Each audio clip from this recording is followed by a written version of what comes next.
un seul mot d'ordre donné par ces deux hommes pourrait amener la Côte d'Ivoire vers des zones que aucun de nous ne souhaite aujourd'hui. Soyez sûr, Monsieur le Président de la République, Alassane Ouattara, que je ne vous reverrai plus. Urgent. Robert Bougie réagit sur la situation politique en Côte d'Ivoire et met en garde. Dramane use de tous les scénarios possibles pour empêcher le rassemblement du peuple qui aura lieu parce qu'il sait qu'il va tomber. Écoutons ensemble. Robert Bourgi, vous êtes un homme de droit, vous avez enseigné le droit à Abidjan et certains membres ou salariés ou experts du Conseil constitutionnel ont pu être vos étudiants. Comment lisez-vous cette décision qui consacrera l'exclusion des principaux partis de l'opposition ivoirienne? Je vous remercie, Théo, de me poser cette question. En tant que juriste, j'ai le plus grand respect, on doit avoir le plus grand respect pour un Conseil constitutionnel. Mais, ayant écouté le 8 septembre, Mme Chantal Camara, présidente du Conseil constitutionnel, énumérer les raisons pour lesquelles elle écartait les candidatures d'un ancien président de la République, d'un ancien Premier ministre, d'un homme éminent comme Tidjane Thiam et tant d'autres, j'ai ressenti, et je pèse mes mots, un profond dégoût pour les propos qu'elle a tenus. Un esprit sensé peut-il croire que Gbagbo, Tidjane Thiam, Pascal Afin-Guessant et Tiemoko aient pu commettre des maladresses lorsqu'ils sont habités par la volonté de se présenter à la présidentielle du 25 octobre. C'est du n'importe quoi, Madame Camara. C'est du grand guignol. J'ai ressenti un profond dégoût. C'est à en pleurer, Théo. Mais elle était là pour, pardonnez-moi l'expression, Théo, pour servir la soupe à un candidat qui s'appelle Alassane Dramane Ouattara, candidat lui aussi pour la présidentielle du 25 octobre 2025 et qui est barré par l'article 55 de la Constitution. Mais dans quel pays sommes-nous pour que l'on s'arrête à des prétendues irrégularités, défauts de parrainage, quand il est criant que l'actuel président de la République n'a aucun droit légitime ou constitutionnel de se présenter à l'élection présidentielle. C'est du n'importe quoi. Je le dénonce de la manière la plus claire qui soit. Alors, c'est fait, c'est dit, c'est très clair. Avez-vous des conseils à donner aux opposants ivoiriens aujourd'hui, ceux qui ont été exclus et qui se trouvent donc hors jeu, en tout cas jusqu'à la fin de ce processus présidentiel, et ceux qui ont été autorisés à concourir? Faut-il boycotter? Faut-il quand même y aller? Je vais commencer par une note d'humour. L'humour et le droit se marient quelquefois. Mais là, l'humour et le droit se marient tragiquement. Grâce au droit que prétend connaître Mme Camara, nous allons avoir, le 25 octobre 2025, sur la ligne de départ de la présidentielle, une Bugatti Chiron qui développe 1000 chevaux, conduite par un pilote chevronné, atteint par la limite d'âge, qui s'appelle Alassane Dramane Ouattara, et qui va disputer la course, concurrencé par 4 2 chevaux, pilotés par Simone Eivé, piloté par Awa Don Melo, piloté par Jean-Louis Billon et piloté par Henriette Lagou. On a envie d'en pleurer au lieu d'en rire, Théo. Donc pour vous, c'est bouclé? Alassane Ouattara a déjà gagné? Je réponds, c'est la première partie de ma réponse. J'imagine difficilement, je juge même cela impossible, que les candidats qui sont des poids lourds de la politique ivoirienne puissent rester les bras croisés devant pareille injustice. Comment voulez-vous que le peuple ivoirien puisse accepter que ces poids lourds restent tranquillement assis à regarder ce qui va se passer le 25 octobre 2025? Ces mêmes poids lourds qui ont fait descendre dans la rue le 9 août dernier 1 million de personnes qui ont manifesté, rendant leur hommage de manière extrêmement pacifique. Je ne serais pas étonné que d'une manière ou d'une autre, sous une forme ou une autre, ces hommes puissent manifester leur mécontentement. Je ne les vois pas assis au coin du feu, à fumer leurs cigarettes, à mâcher leur tabac. Non. Théo, je suis très inquiet pour la Côte d'Ivoire. Alors, Robert Bourgi, vous êtes sénégalais? Je suis sénégalais, fier de l'être. Et pour barrer la route à Abdoulaye Wade, qui voulait faire un énième mandat, les Sénégalais se sont servis de Macky Sall, un de ses anciens lieutenants. Et puis pour barrer la route à Macky Sall, les Sénégalais se sont servis de Bassirou Diomaye Faye. Oui. Est-ce qu'il n'y a pas une leçon à en tirer pour les politiciens ivoiriens? C'est-à-dire cette énergie qu'on a vue au mois d'août lors des grandes manifestations d'opposition, est-ce qu'elle ne peut pas être déportée sur X ou Y dont les exclus se serviraient pour se remettre au centre du jeu? Théo, interrogez ces millions d'Ivoiriens qui sont des fidèles de ceux qui ont été exclus de la présidentielle. Bah, si cela leur dit faites X ou Y, ils le feront. Donc tout est entre leurs mains, d'une certaine manière. Je pense simplement à deux hommes. Laurent Gbagbo et Tidjane Thiam. Un seul mot d'ordre donné par ces deux hommes pourrait amener la Côte d'Ivoire vers des zones que aucun de nous ne souhaite aujourd'hui. Ce serait l'aventure. Mais je suis certain, n'ayant parlé ni à l'un ni à l'autre, je suis certain qu'ils ne resteront pas les bras croisés. Et j'imagine, je ne vois pas qui, aujourd'hui, serait à même de les remplacer, le 25 octobre prochain. C'est ça que je vais donner l'exemple sénégalais. Avez-vous des informations sur la réception de cette décision du Conseil constitutionnel ivoirien en France? On n'a pas l'impression que dans la classe politique française, où il y a beaucoup de problèmes, parce qu'on a eu le même jour la chute de François Bayrou et 2 jours après les grandes manifs du 10 septembre, on n'a pas l'impression que beaucoup au sein de la classe politique française se soucient par exemple du sort de Tidjane Thiam, dont on avait dit, peut-être à tort, qu'il était proche d'Emmanuel Macron. Théo, détrompez-vous. Il est vrai que la situation nationale, la situation en France, est extrêmement compliquée. Mais je ne vous apprendrai rien en vous disant que tant à gauche qu'à droite, j'ai des interlocuteurs de premier ordre. Je n'en ai pas eu un seul qui ne soit pas inquiet de ce qui pourrait se passer en Côte d'Ivoire après la décision du Conseil constitutionnel du 8 septembre. Tout le monde est inquiet. J'imagine difficilement. Je ne le connais point. Je ne l'ai jamais vu. Je ne lui ai jamais parlé. Mais je sais qu'il entretient des relations permanentes avec des hommes ou avec un homme qui est de mes amis, de mes plus proches amis. Je m'en suis ouvert à cet homme. Je lui ai dit mon inquiétude. Et il a partagé mon inquiétude. Et vous parlez de Nicolas Sarkozy? Oui. Et justement, c'est à ce sujet que Norbert voudrait vous interroger. Oui, Robert Bourgi, vous êtes ami de Nicolas Sarkozy, vous êtes toujours en prise directe avec les affaires de la France qui concernent l'Afrique, vous voyez beaucoup de monde. Alors, votre ami Nicolas Sarkozy, que dit-il? Vous dites qu'il est inquiet de la décision du Conseil constitutionnel, il vous l'a dit? Norbert, pas plus tard qu'hier, nous avons échangé. Pas plus tard qu'hier. Les jours précédents, je m'en suis ouvert à lui. Il est évident qu'un homme responsable au fait de la grande politique ne peut pas rester insensible à un pays qu'il a marqué de son empreinte il y a 15 ans. Oui, mais il est très ami d'Alassane Ouattara. Il est très ami du président Alassane Ouattara, mais il ne placera jamais l'amitié qu'il a pour le président Ouattara au-dessus de l'intérêt supérieur de la Côte d'Ivoire. C'est-à-dire? Il y a une quinzaine d'années, il est intervenu de la manière que j'ai décrite en détail.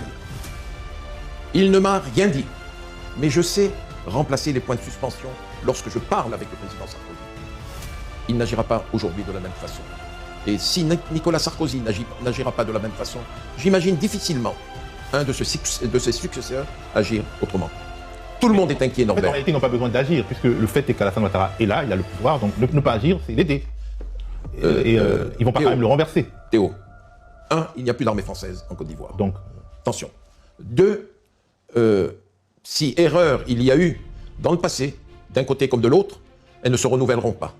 Ils feront tout pour ne pas commettre les mêmes erreurs.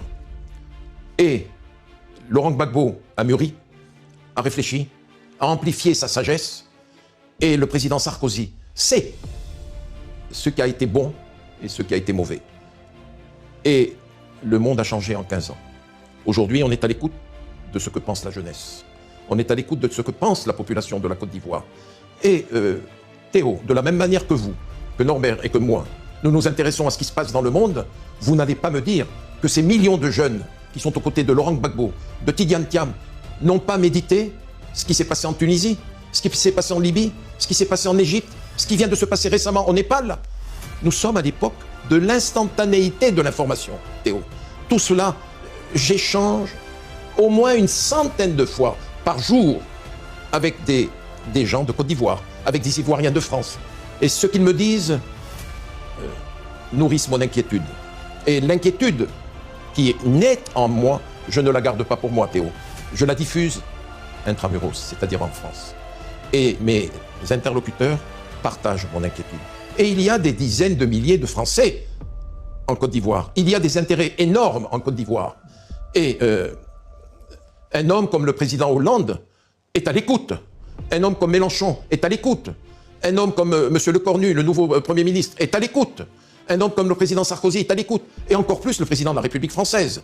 Et n'oubliez pas quand même l'importance politique qu'a conservé le président Sarkozy, malgré quelques ennuis qu'on lui cause sur le plan judiciaire. On lui connaît. Qu'on lui cause, ou qu'on lui connaît, vous n'êtes pas le juge. Mais hier matin, il a reçu, à 9h du matin, Gabriel Attal, qui est loin d'être un homme de l'UMP, ou des Républicains. Quelques heures après, il recevait le nouveau Premier ministre. Il a gardé son influence. Et il a trouvé une petite place, mais toute petite, pour échanger avec Robert Bourgi. Vous voyez, pas plus tard qu'hier. Et il a eu tort, le président Ouattara, de ne pas écouter ma supplique. Elle me venait du fond du cœur. Et je n'ai jamais caché, au risque de déplaire aux millions d'Ivoiriens, mon estime, ma fraternité, mon affection et mon respect pour le président Ouattara. Eh bien, tout cela, depuis le 8 septembre, a été balayé. Je ne l'ai pas vu depuis 15 ans. Soyez sûr, monsieur le président de la République, Alassane Ouattara, que je ne vous reverrai plus. Oui. Mais alors, il vous en a fallu beaucoup, si je peux me permettre, Robert Bourgi, parce que, tenez, prenez votre ami Nicolas Sarkozy, à plusieurs reprises, il a dit à son ami Alassane Ouattara qu'il fallait faire la réconciliation en Côte d'Ivoire. Il le lui a dit, il le lui a conseillé. Alassane Ouattara ne l'a pas faite. Pour quelle raison, selon vous? Je vois, Norbert Navarro, on n'en a jamais parlé. Je vois que vous êtes un homme informé. Sinon, vous ne seriez pas à la place qui est la vôtre aujourd'hui, et depuis des années. Oui, Nicolas Sarkozy a conseillé à Alassane Ouattara de faire la paix avec Laurent Gbagbo. Il n'a jamais accepté de le faire. Parce que... C'est également lui qui a conseillé d'envoyer Laurent Gbagbo à la CPI. S'il vous plaît, Théo, je l'ai assez dit. Les temps ont changé. Le président Sarkozy avait un mandat des Nations Unies. Et il a fait un mandat des Nations Unies. Et aux côtés de l'Union européenne et d'autres puissances occidentales, il a fait ce qu'il a fait. Bon, il a vitrifié Laurent Gbagbo. Je l'ai dit. Mais avez-vous vu un seul démenti du président Sarkozy de mes propos? Non, bien sûr, mais... De mes propos, un seul démenti. Donc vous nous dites aujourd'hui que sa position et son opinion a changé. Non, je n'ai pas dit que son opinion avait changé. J'ai dit qu'il ne placera pas, en cas de trouble, il ne placerait pas l'amitié réelle, certaine, vérifiée, qu'il a pour le président Ouattara au-dessus de l'intérêt du pays, de l'intérêt des Ivoiriens et de l'intérêt de la Côte d'Ivoire. Pas du tout. C'est pas la même chose. Le président Sarkozy est un homme responsable. Bon. Et puis, comme Théo vous le fait remarquer quand même, donc il y a un mois ici, vous avez lancé une véritable supplique à Alassane Ouattara pour qu'il organise une élection présidentielle inclusive et régulière. Bon, maintenant, on a vu le résultat, vous êtes déçu, vous êtes remonté contre Alassane Ouattara, il ne vous a pas entendu. Pourquoi, à votre avis? Est-ce que, par hasard, il aurait peur de ses opposants, selon vous? Écoutez, il n'y a pas d'autre raison. Ouais. Il n'y a pas d'autre raison. Il a peur. Il a vraisemblablement peur d'avoir d'autres Bugatti que la sienne sur la ligne de départ. Vraiment. Sélectionner les 4 autres et éliminer les poids lourds, c'en est ridicule. Vraiment, vraiment, vraiment. Et je dirais même mieux. En dehors de l'éternel, personne n'est sûr de ce qui pourrait se passer dans les jours, les semaines et les mois à venir en Côte d'Ivoire. Mais si par malheur, les choses devaient mal se dérouler, que des troubles éclater, Alassane Dramane Ouattara et Chantal, comment s'appelle-t-elle, Camara, répondraient devant l'histoire, répondraient devant les Ivoiriens et répondraient devant la mémoire collective du pays. Oui. J'irai jusque-là. Et je voudrais, s'il vous plaît, ne pas terminer ces propos que l'on pourrait juger de belliqueux. Non, ce sont des propos pensés, responsables, raisonnés. Et je voudrais saisir cette occasion pour m'adresser à une propriétaire de 2 chevaux qui s'appelle Simone Veillet.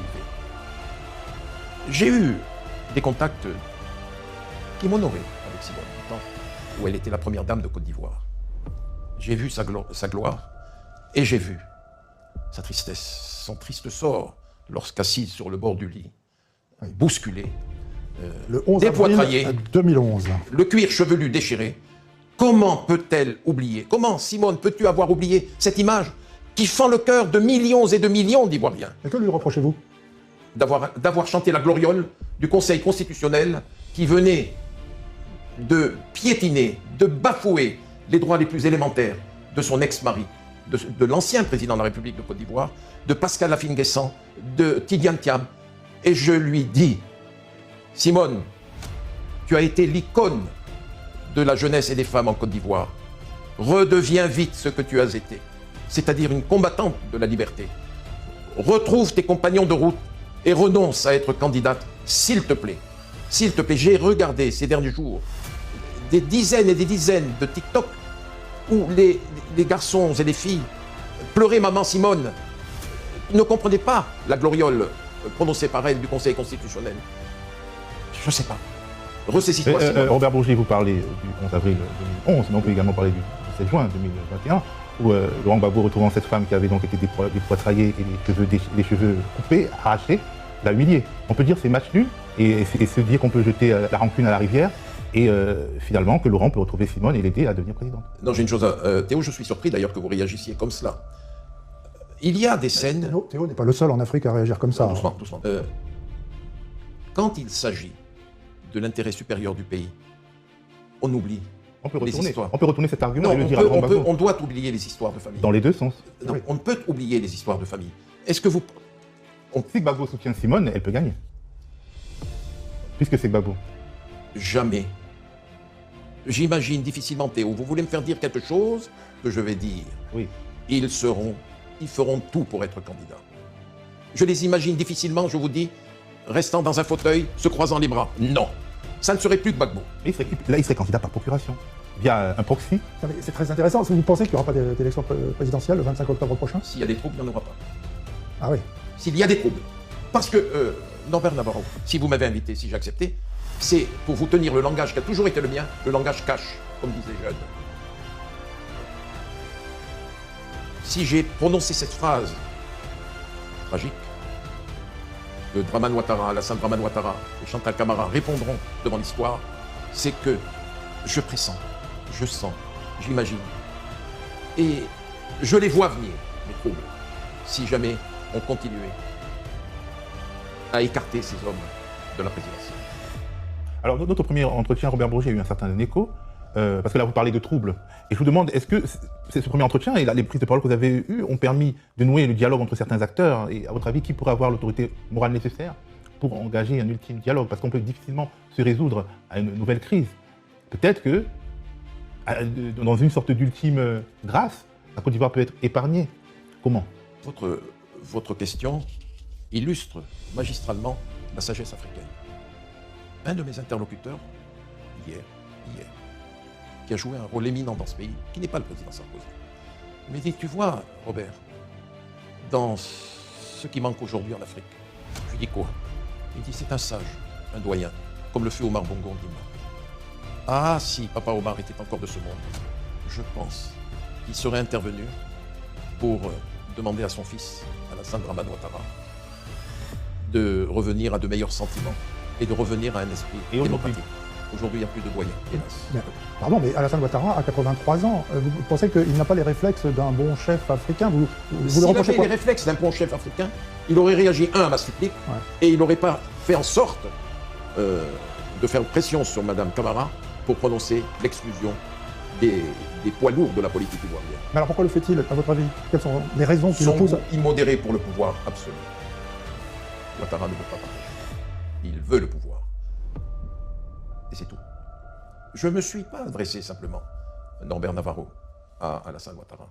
Je me suis adressé aussi à son épouse, qui est une amie, et que je considérais comme une petite sœur. Dans ce qui se passe aujourd'hui, j'ai perdu aussi une petite sœur. J'ai demandé à Dominique Ouattara, de la manière la plus claire, la plus publique qui soit, Dominique, use de ton influence auprès de ton mari. Je n'ai pas été écouté. Je pensais l'être. Je dois avouer que je pensais l'être. Je n'ai point été écouté. J'ai perdu un frère et j'ai perdu une petite sœur. Et justement, est-ce qu'elle n'a pas peur de l'avenir? C'est une femme d'affaires qui pourrait perdre beaucoup de choses si l'histoire se retournait. Est-ce qu'il n'y a pas une manière de rassurer les personnes qui se disent que, notamment vu la manière dont elles sont arrivées au pouvoir, que les représailles pourraient leur coûter cher si elles venaient à à ne plus avoir cette protection. On sait également que l'agence immobilière AICI de Dominique Ouattara fait l'objet de poursuites judiciaires, d'ailleurs en rapport avec les biens mal acquis et votre papa Omar Bongo. Tout cela fait que le pouvoir est une sécurité. Théo, vous entrez dans un domaine où je ne m'aventurerai pas. Je me suis contenté de citer des pays. La Tunisie, la Libye, l'Égypte, le Népal récemment et la Syrie. Où est Madame Assad? Moscou. Où est Ben Ali? Il est mort, oublié de tous en Arabie Saoudite. Où est le Libyen? Crucifié. Où est Moubarak? Il a fini dans une cage en fer. Le Sphinx Moubarak. Un mois auparavant, dans le même voyage, il déjeunait à la Maison Blanche, il dînait à Buckingham Palace, il déjeunait à l'Élysée, il se retrouve derrière des barreaux. Voilà. Aujourd'hui... Une fois de plus, vous citez des exemples tragiques, mais pas l'exemple du Sénégal. Les Sénégalais ont toujours pu sortir de leurs impasses par la démocratie. Qu'est-ce qui manque à la Côte d'Ivoire pour faire ça? N'oubliez pas qu'Ousmane Sonko et Diomaye, plutôt Ousmane Sonko, que je n'ai jamais rencontré, hein, mais pour lequel, et je le dis au président Macky Sall, je dis, tu sais, j'ai de l'estime pour ce garçon. C'est vrai, il a du charisme, il en impose. Eh bien, qu'est-ce qu'il a fait, Ousmane? Il a jeté dans la rue des centaines de milliers de jeunes. Il y a eu 80 morts, hélas, et des milliers de blessés. Et cela a beaucoup joué